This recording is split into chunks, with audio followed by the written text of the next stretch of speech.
Hello, my wonderful viewers, and welcome to another episode of Betty Adams Overanalyzes. Today we will be going to take a look at chapter 25 of Doron Dororon. Now, this chapter was just technically excellent. What do I mean by that? This chapter is doing three things at once. It's not just one thing. As usual, there will be a short spoiler-free section where I discuss in overarching terms what I thought of the chapter. Then there will be a full spoiler section after that. You will be warned. But for now, let's just talk about what was overarching good about this chapter. Character development.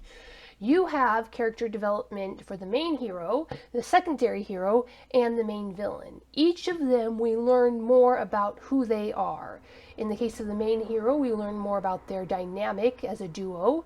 In the case of the secondary hero, the author, the mangaka, clarifies what were some curious contradictions in her character.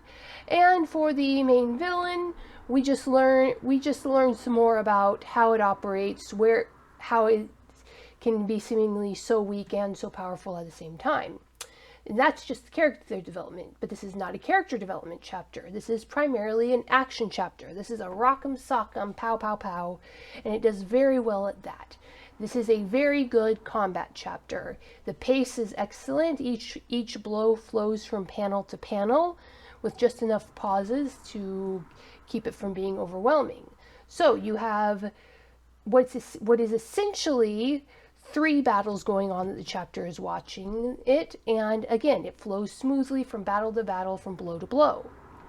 Then you have the third thing that the chapter is doing, and that is world building, specifically building out into the world of the Mononoke.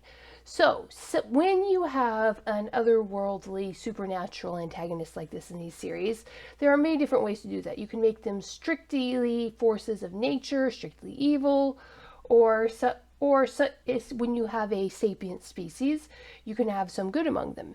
And this chapter is really solidifying the concept that the Mononoke world is not this pit of evil that we might have thought from what we saw the first Mononoke doing.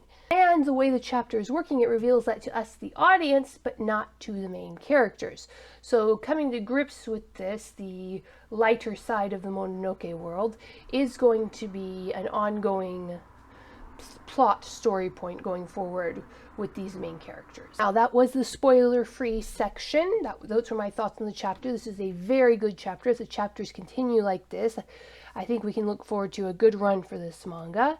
But what specifically was going on? We'll be getting into the spoilers. To give you a chance to click away, I will tell you to go check out the links below the video to get a copy of my book, Humans Are Weird.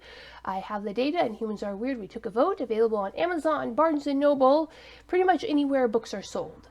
So you go do that, check out the books, and now, full spoilers. So here we have Doron Kusanagi and Crazy Eyed Girl. They're in a close combat with this Mononoke who Dora thought was a friend. Now, as we learn in this chapter, this is just a very manipulative creature. That weird centipede elephant looking trunk of his sucks up life, and he's not in of himself a super powerful Mononoke, but he is able to suck the life out of powerful Mononoke and then basically summon them to fight his battles for him. So we have a puppet master Mononoke, which is why the main plotter would have pulled what is obviously a physically weak Mononoke into the battle. Then we get to learn a lot about the Mononoke world. So we have, again, the mangaka masterfully drawing on classic literature, and in this case, the Japanese legend of the red Oni and the blue Oni. And you have the red and blue Oni. They're clearly different colors, even in the black and white manga. I'm assuming one will be red and one will be blue when this is animated in full color.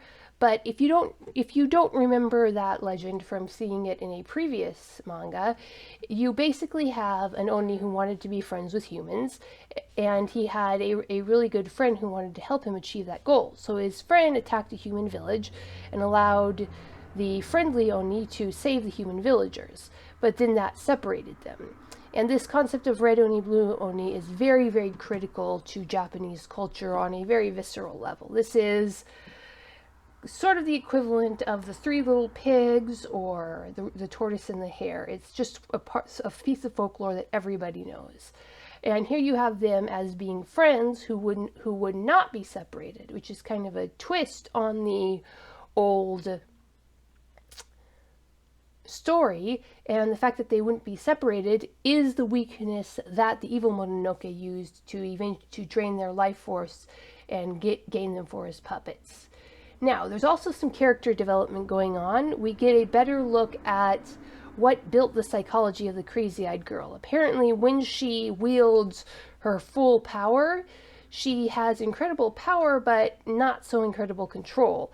And it sounds like, from the hints we get, it's not stated, but she has severely injured some of her co-workers in the past by letting her power run unchecked. And that might put her trauma over losing her coworkers in a slightly different light, but we'll see as we get more of her backstory. Dora and Kusanagi also get a little bit of mutual character development. We have Dora, without pause, without thinking, without asking, making a decision in the heat of battle to move them out of the way of a strike that Dora wanted to parry. And again, this is showing they're developing as a team and learning to trust each other more. It was all in all a really great chapter. I really enjoyed it, and it kind of gives me hope because this is displaying a level of technical skill that's kind of hit and miss for this manga. Some chapters are really good. Some chapters I'm just not seeing that layered storytelling where everything is doing three separate things, calling out to the old mythos, appealing to modern psychology. And again, this was a good chapter, good omens for the manga going forward, and I hope to see a lot more out of this mangaka. So, what do you think? Do you think this was a technically excellent chapter? Does a technically excellent chapter automatically mean that it's a better chapter? Let me know in the comments. I'd love to hear your thoughts on this. Hit that like and subscribe button, and peace out, my wonderful viewers. Humans are weird. We took a vote, and humans are weird. I have the data. 2 books in a series of human absurdity. Go check out these short story collections. What will our little green friends think of us when we finally do make it to space? Find out the answer in 2 books of human absurdity. Humans Are Weird, We Took a Vote, and Humans Are Weird, I Have the Data. Available on Amazon, Barnes & Noble, Kobo, and Google Play.